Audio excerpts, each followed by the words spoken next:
Yo, peace was good. Welcome to another hip hop review. This is part 211. The album that I would like to review today is Ten Dog's debut album, Penicillin on Wax, released in 1991. Before I want to start, I just want to say I hope everybody has a wonderful New Year. It's New Year's Eve. Might as well end the year with a review. I owe you guys that much. You know what I'm saying? There's a lot more to come, so definitely stay tuned, man. I'm definitely gonna start the new year, with some reviews, man. So definitely you won't be disappointed. But why not end the year with a dope review? You know what I'm saying? I did a review about 2 weeks ago. I did a review of Fat Joe's third album, Don Cartagena. I know a lot of people gave me a lot of props for that, so thank you though. Thank you for those that showed me love. Shout out to the haters too. Y'all know who y'all are. But fuck it, you know what I'm saying? Enough for all that, enough for the props. Let's get to this album. Tim Dog, I did a review on the second album, Do or Die, that came out in 93. Very dope album. One of my favorite albums from 93. Very underrated. Love the production. It's like he really went dark on that album, that kind of thing. And for a while, I've been wanting to try to get this album because for a while I couldn't find it because it was hard to come by and it was a little bit expensive. But I want to give a big shout out to a fellow YouTuber by the name of Bob Digi 88. Shout out to him. This is his copy. He gave this to me, so I definitely appreciate that. And I want to open it up because he actually sent me a letter to it. He wrote a letter for me with it, so I'll just read it to you guys. All right. And mind you, this was like from like I think like a little bit after I did a review of I did the RIP Tim Dog review. I mean a video that I did years ago, and he sent to me a little bit after. So he says to Steven, someone sent me an album about 6 months ago. He said he was going to, but I didn't believe him.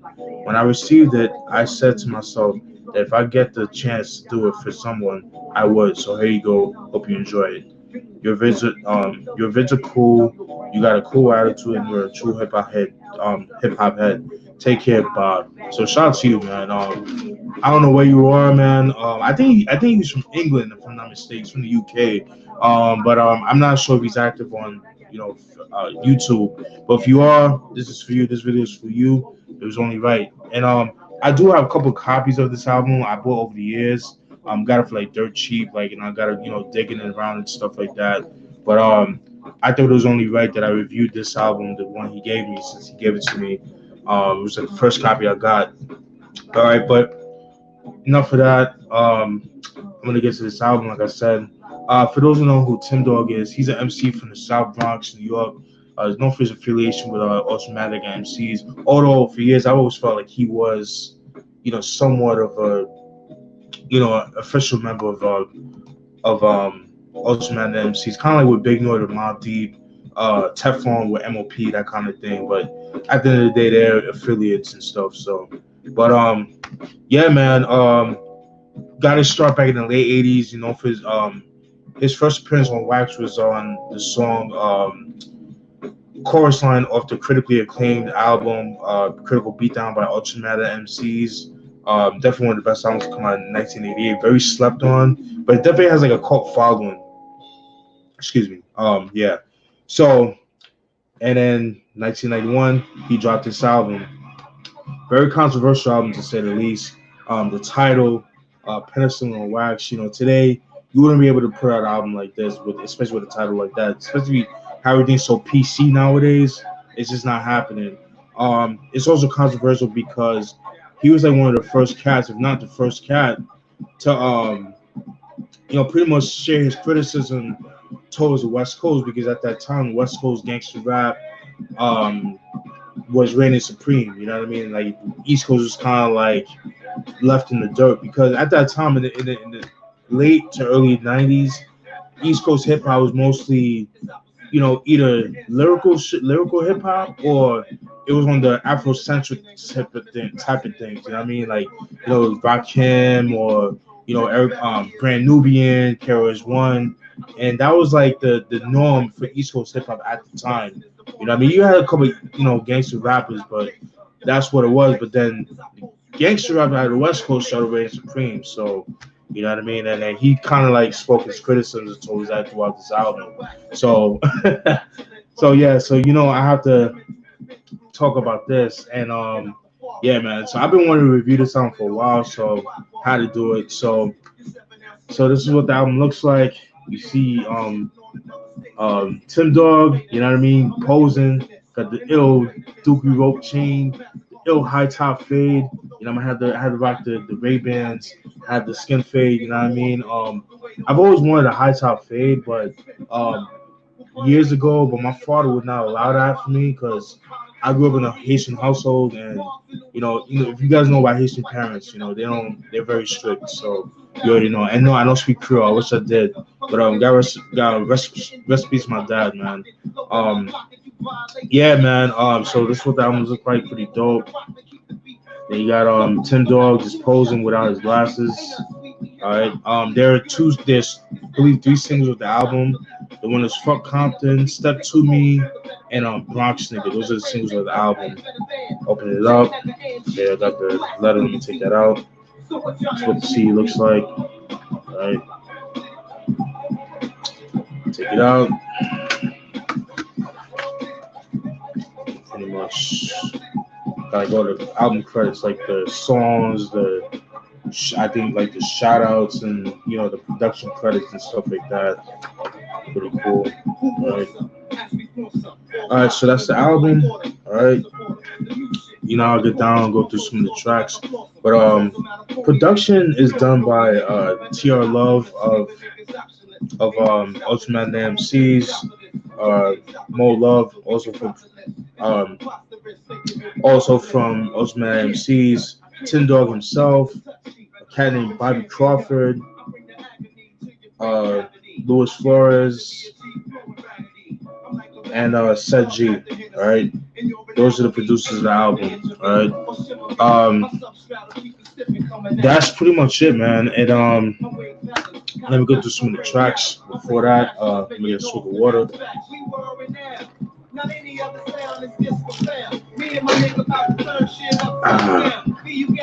All right.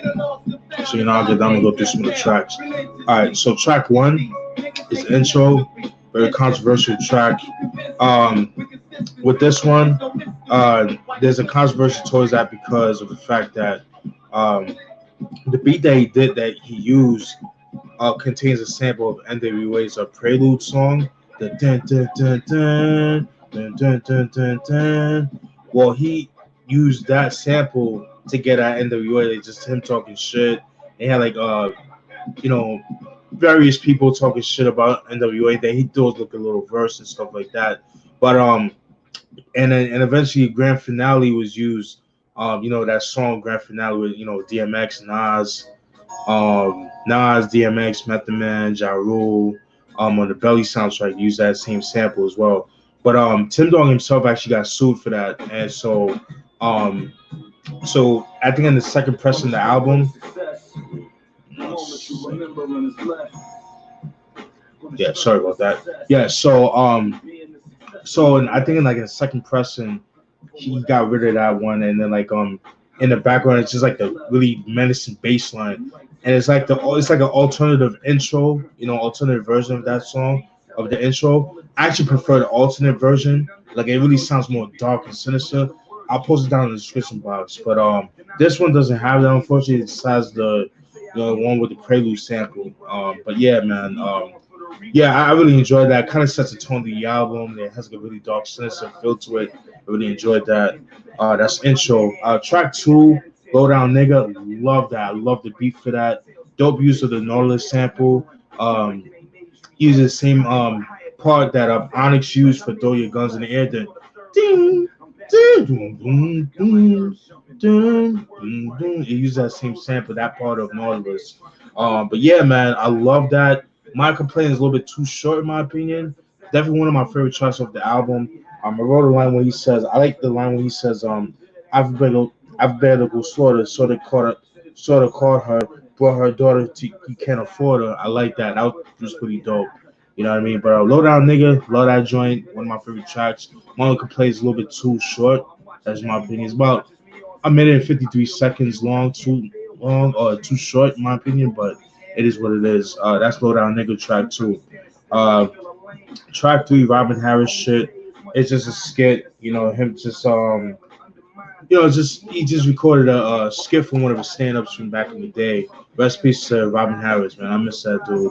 Robin Harris, for those who don't know, he was Kid's father in Kid and Play House Party, the first movie, and he also was based on the character of Baby's Kids. You guys seen the movie Baby's Kids from '92? Phase on Love, where Robin Harris was supposed to do that movie, like the voiceover, but he died in 1990. So Phase on Love actually did the voiceover for that. But Baby's Kid is based on Robin Harris, so sad to throw that out there. So that's track 3, Robin Harris shit. It's just a skit, you know what I mean? Track 4, Fuck Compton, very controversial. It's a song that started it all. I fucking very very fucking dope, man. Him just going at NWA and a couple other people. They went at DJ Quick. I think I wrote a line where he said yeah, he pretty much takes shots at NWA in the West Coast. There was a line I like when he says, "You really think you can rhyme? Well, come and get some of this loaded tech 9. Bo, shots, cold gun, and you'll be running, and you'll really be 100 miles of running." I love that. He's straight. I love that. Let me say that again. You really think you can rhyme? Well, come and get some of this loaded tech 9. Bo, shots, a cold gun, and you'll be 100. You'll really be 100 miles and running. I love that. I thought that was pretty dope. That's some really ballsy shit right there. You know what I'm saying? I really thought that was dope. So yeah, man, dope video too. Love the video. Love the beat. Very dope. You know what I mean? It has that signature ultramagnetic sound that I love. You know what I mean? But yeah, very dope shit. And ironically, you got ultramagnetic MCs playing in the background. All right. Track 5, DJ Quick Beatdown. It's a funny skit, man. It's just Tim Dog in the hood with his peoples. They chilling on the block. He sees DJ Quick, run after him, beat the shit out of him. Nothing too. I thought that was very funny, man. I really thought it was funny, man. Track 6, Step to Me, which I believe was the second single of the album. There is a video for that. I'll post that down in the description box. Very dope song. One of my favorite songs of the album. Again, another joint that he takes shots at NWA, but he gives props to Ice-T and Ice Cube and stuff like that. I like the line where he says, I'll compare and dare with a stare. You're saying where I'm over here, Rap Baller, Guerrilla Warfare, this my crew, don't you dare." I thought that was pretty cool. It's simple, but it was dope. You know what I mean? Not everything has to be lyrical, biblical, that kind of thing. But I like how you put the words together. I thought that was pretty dope. So that was Step to Me, very dope. Phone conversation with a reporter. Oh my god. That skit is too funny, man. Um, and a dope tie into the next song. So the reporter was doing a cover story on gangster rappers, and so he interviewed Tim Dogs. Yeah. I noticed that you use the word nigga a lot. So I just have a question. What type of nigga are you? He's like, I'm a Bronx nigga, and it starts with the next song, which goes into a Bronx nigga. Yeah, the third and final single of the album. Pretty dope song. I didn't really write any lyrics to it. I didn't write any lines to it, but there is a video for it. Because for a while the video was unreleased up until a couple years ago. So I'll post that down in the description. But it's like really gritty. It's not the best quality in the world, but I think that kind of adds on to the song. There's a couple of remixes to to Bronx Nigga. I kind of prefer. There's one I do like. It's called the Blue Note remix, and that shit goes hard. And I'll post that down in the description box. Very, very, very dope. Kind of fits the tonality of the song, my personal opinion. All right. Then we got that was track 8, Bronx Nigga. Track 9, You Ain't Shit. In the song he takes shots at corny rappers. take shots to like I mentioned before, Kid and Play, Kwame, just taking shots. Cats that's successful now, but that don't deserve it. Well, you got cats that's lyrical, and all that shit, putting quality music, but they don't get the props, or they don't get the shine that they deserve. That kind of thing. So definitely could relate to that, because that goes on today, but thank God you have people like Griselda, the Griselda cast like Benny the Butcher, West Side Gun, Conway the Machine, where they were underground cats at one point, but now they're mainstream. But that the fact that they could bring gritty shit into the mainstream hip hop, and they didn't have to change. They still have creative control. I think that's dope, and that definitely shows hope for a lot of MCs out there that still make that kind of music. So I really, really, really enjoyed that, man. And so they definitely, Rock Marcy, you know what I mean? Cats like that. So, but yeah, he talks about that. Talks about taking shots at whack rappers, that kind of thing.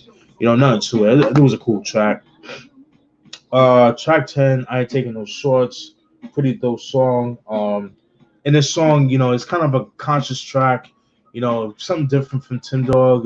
Just about how black people need to stick together. And that kind of thing. But it's kind of ironic because you taking shots at the West Coast rappers, beating them down. But then in this song, he goes at he tells about giving back to the black community, that we gotta stick together, kind of thing. It's not irony, but I'm just talking shit. But yeah, I thought it was a pretty dope track. Something different from Tim Dog. So that was track 10. I ain't taking no shots. Track 11, NFL shit. I believe that was it was just a skit. Pointless skit. Didn't really need to be there. It's just a skit of the Giants beating the 49ers and that kind of thing. But I think that was kind of a subliminal, this obviously is a diss to the West Coast, where the San Francisco 49ers obviously is a football game. New York Giants, Giants. So pretty much showing like the East Coast reigns supreme over the West Coast. So that's pretty much what I got from the West from that skit. So I think that was pretty clever. So I'll take that back, being a pointless skit. It is kind of, but I see why he did that. So I thought that was pretty interesting. Uh, Track 12, I'll Wax Anybody. I thought that was a pretty cool track. I wrote a line. I like what he said. Flex and do a fish check. Flex and do a fish check and break necks. Follow the path of Malcolm X. Who's next? Punching me in the neck, in the third eye, in their third eye. Bitches are laughing now. They calling you dead eye. I love that, man. That's fucking dope, man. Um, oh man, Tim Dog is a comedian, man. He's funny, man. Very, very dope, man. Um, that was track 12. I'll Wax Anybody. Then you got track 13, Michelle A conversation. Oh my god. Oh man, that's so funny, man. So in the beginning of the skit, Tim Dog is talking about how he was fucking with this girl. He's talking about how he was tearing that ass up and that kind of thing. And then with his boy in the studio, and then somebody calls the phone, and it ended up being Michelle A. And Michelle A, I don't know if it was really her or it was a girl imitating her, but it really sounded close. But just saying like how Michelle A was just talking shit, like, why are you talking shit about me in the video? And he was just saying why were you talking shit about me in that song? And he was just saying like, yo, there's nothing personal against you, but he was just saying like how he wasn't feeling how Dr. Dre beating him up and that kind of thing. He's like, yeah, I feel you. Just don't talk about me, but I understand why you did it, that kind of thing. So, he's like, yo, fuck Dr. Dre. I'm like, yeah, fuck Dr. Dre. I don't like the way he beat you up, that kind of thing. So I thought it was pretty cool. And then he's like, don't do it again. All right, go get them. Go get those niggas, that type of thing. So I thought it was pretty cool. That was Michelle A conversation. That was track 13. Track 14, Can't Fuck Around. That's definitely his most lyrical track on the album. He definitely went in on that joint. There was a line when he said, my hardcore rhythmatics, word of metaphor, my rhymes are better for it, so go ahead and let it pour. He fucking killed that. That was dope. That was fucking dope. That was track Force Can't Fuck Around. Dope shit right there. Track 15, Dog's Gonna Get You. I love that song. I fucking the beat is dope, and the shit that he was saying was so funny, dude. Dog's gonna get you. Yeah, yeah, yeah, yeah. Dog's gonna get you. Yeah. I fucking love that, man. If that's not one of my favorite, it's definitely my favorite song off the album. It sounds like something that would be on like on CB4 or like a parody movie like Fear of a Black Hat, like those kind of movies that came out in the early '90s. Dope movie. Check that movie, Fear of a Black Hat. Very, very, very dope. But there was a line that I like where he said, I can't believe how dope I am. I'm the motherfucking man. Smacking MCs with one hand. Don't call you little bitch. Be a man.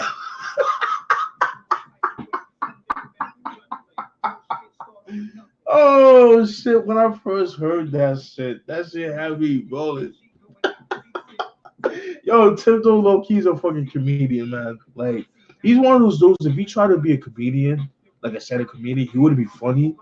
But then, like maybe he would, but if he tried to be like, hey, why? But it's like if he goes raw like that, just like impromptu kind of comedian, then I think he would do good. But yeah, he's a low key comedian. That shit had me rolling.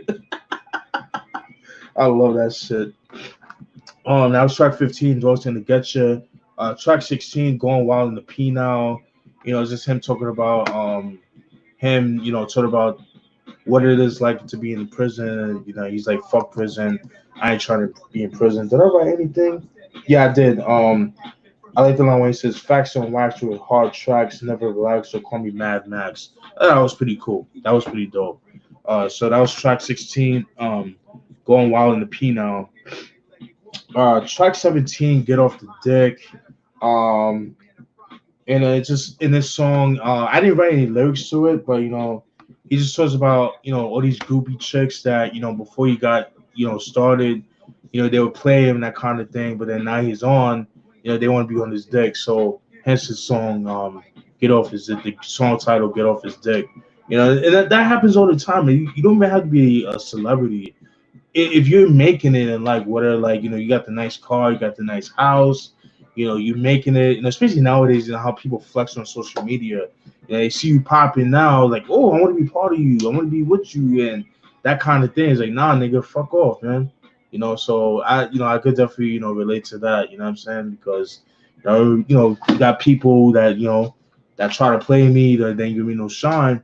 But now that I made it, that kind of thing, I'm doing good for myself. Motherfuckers want to be on my dick, so eat a dick. So yeah, so we definitely relate to that. So that's definitely relatable. Um, let's see. Yeah. All right. So that was Get Off the Deck. Track 18, I Ain't Having It. That was a cool track. I really enjoyed that. It was featuring Kool Keith. Very dope. Again, another song that he talks about, whack rappers and that kind of thing. Both of them going at whack rappers, that kind of thing. So, nothing to it, but dope beat for it. That easily could have been a single too, but at the time, you already know politics, that kind of thing. And track 19, Patriotic Pimp. In this song he talks about radio pay, radio politics, payola and that kind of thing.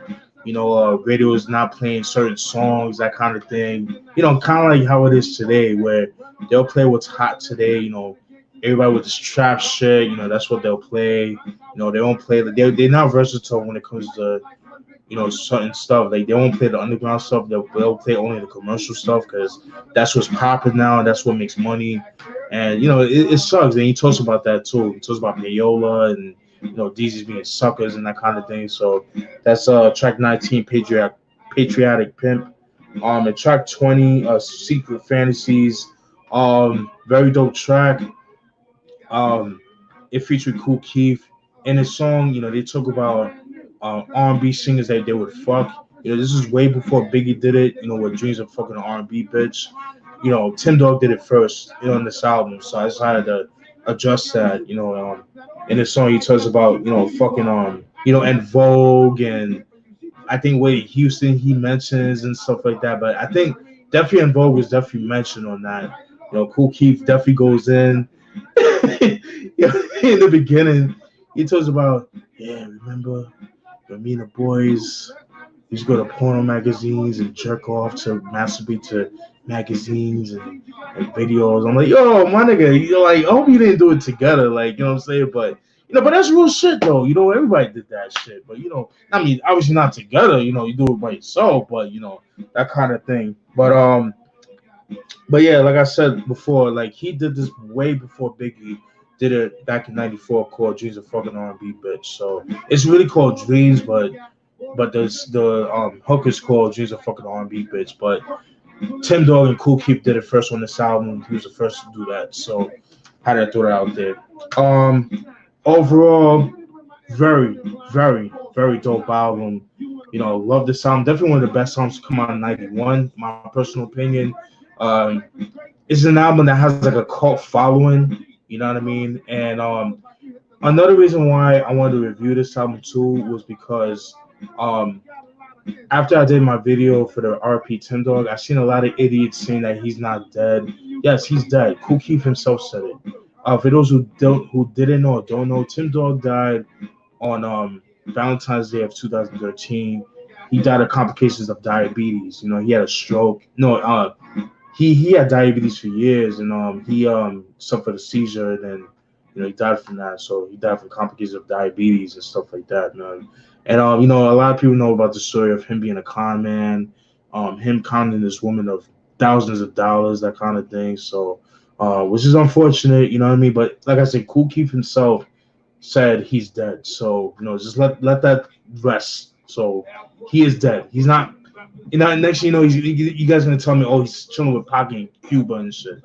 So, but yeah, man. Overall, dope album. I love this album. One of the best songs coming out in '91. If you like dope production, you like dope lyrics. He's not the most lyrical MC, but he carries his own. He carries his own on the mic. You know what I mean? He's very funny. And it's not he's trying to be funny. Sorry about that. It's not like he's trying to be funny, intentionally. It's like he's like unintentionally funny. I think that's what makes it even better. You know what I'm saying? So I thought it was pretty dope. But yeah, this is Tim Dog, Penicillin on Wax. Shout out to my guy Bob Digis 88. If you do watch this review is for you. Appreciate that. Definitely stay tuned for more. I might do another review tonight. Who knows? We'll see. But until then, I hope you guys enjoyed this review. I hope you guys have a wonderful New Year's. Be safe out there. Don't do nothing crazy so I can see y'all again. You know what I mean? And definitely stay tuned for more. Thank you for the support for the channel for over the years. Sorry I'm not consistent, but I try to. I do have a life. I just moved to a new place, as you see in the background. So no more streets in New York black background. You're not gonna see that anymore. So moved out of the house. You know what I'm saying? So time to move on, man. But that doesn't excuse me for not putting out more content. And definitely shout out to Speaking Cloud Podcast. Shout out to Mike Sears, Ricardo, Hoovy, Russ Hartley. Shout out to y'all. Much love to y'all. Love y'all. Then we make sure y'all show some love by subscribing to that the Speaking Cloud Podcast here on YouTube. Click the subscribe button, click the bell button, so anytime they go live, we go live, whether it's Mike or me, whatever, or we all go live, that it'll pop in your notification whenever you get it on your phone or wherever you get notifications from. But that's pretty much it, guys. I hope you guys enjoyed that review. Definitely stay tuned for more. All right, peace.